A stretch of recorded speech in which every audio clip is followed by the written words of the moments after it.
WhatsApp, bagaimana kabar Anda hari ini? Senang sekali saya Doni Ramdan kembali menjumpai Anda dengan info aktual hari ini. Dan inilah informasi selengkapnya. Pandemi COVID-19 mempercepat transformasi digital di Indonesia, di mana masyarakat dunia dan khususnya Indonesia bergerak secara cepat masuk ke era baru, yaitu era digital. Terdapat peningkatan pertumbuhan ekonomi di sektor informasi dan telekomunikasi yang tumbuh positif secara berturut-turut. Pandemi COVID-19 memacu akselerasi transformasi di semua sektor yang sebelumnya pembangunan infrastruktur telekomunikasi di Indonesia hanya terdorong dari sisi teknologi. Dilansir dari Jabar Digital Service, pandemi COVID-19 telah mempercepat tren digitalisasi di berbagai negara, sehingga masyarakat Indonesia harus difasilitasi dengan infrastruktur yang mumpuni dalam menghadapi dunia digital. Teknologi digital meminimalisir penularan virus sekaligus membantu aktivitas tetap berjalan. Saat norma baru dimulai, aktivitas harus tetap berjalan dan tetap menjaga jarak fisik antar sesama. Ternyata pandemi COVID-19 menjadi stimulus bagi masyarakat untuk lebih menggunakan teknologi dalam kegiatan sehari-hari. Banyak sekali teknologi yang berkembang pada masa pandemi. Nah, teknologi apa saja yang berkembang di masa pandemi? Seperti yang kita ketahui, pandemi COVID-19 meluas di seluruh belahan dunia yang memaksa setiap pemerintah mengambil langkah cepat untuk mengembangkan dan menerapkan teknologi dalam sektor publik untuk menangani COVID-19 di negaranya. Dengan bantuan teknologi digital, pemerintah secara transparan dapat menyajikan data, melakukan pemetaan kasus, pendataan bantuan sosial, meningkatkan efektivitas tes masif, dan mendengar aspirasi masyarakat secara efektif bergantung adanya saat pandemi. Selain pemerintah, masyarakat juga berperan aktif dalam pengembangan teknologi di masa pandemi. Layanan e-commerce dan pesan antar makanan menjadi favorit banyak orang.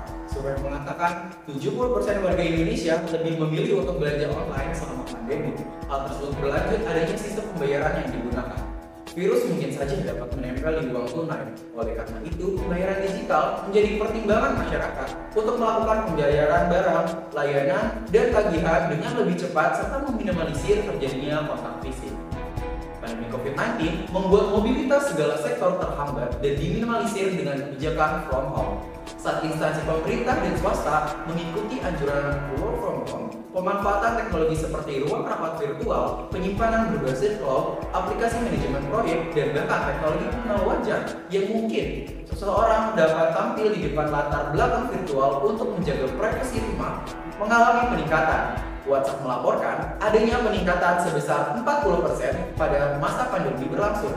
Selain WhatsApp, aplikasi telekonferensi Zoom juga melaporkan peningkatan pendapatan sebesar 85% hanya dalam waktu 3 bulan saja, yaitu 166,6 juta dolar Amerika Serikat atau sekitar 2,7 triliun.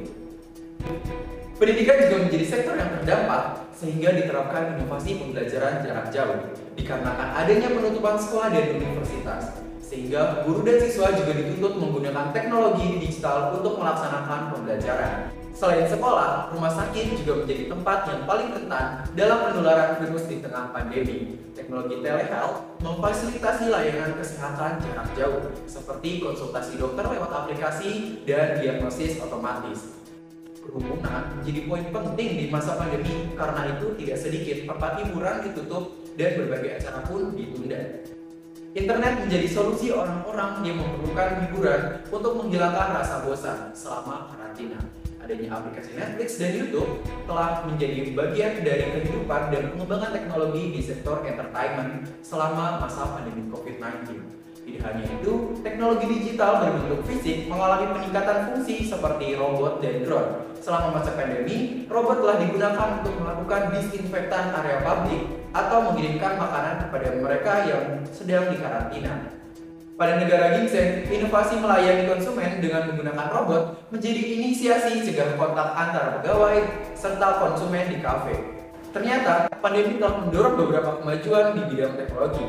Dengan adanya pandemi COVID-19, proses digitalisasi sektor dipaksa untuk beradaptasi dan kita bergantung padanya saat pandemi. Sekian informasi yang dapat saya sampaikan. Saya Doni Ramdan, pamit undur diri dan sampai jumpa.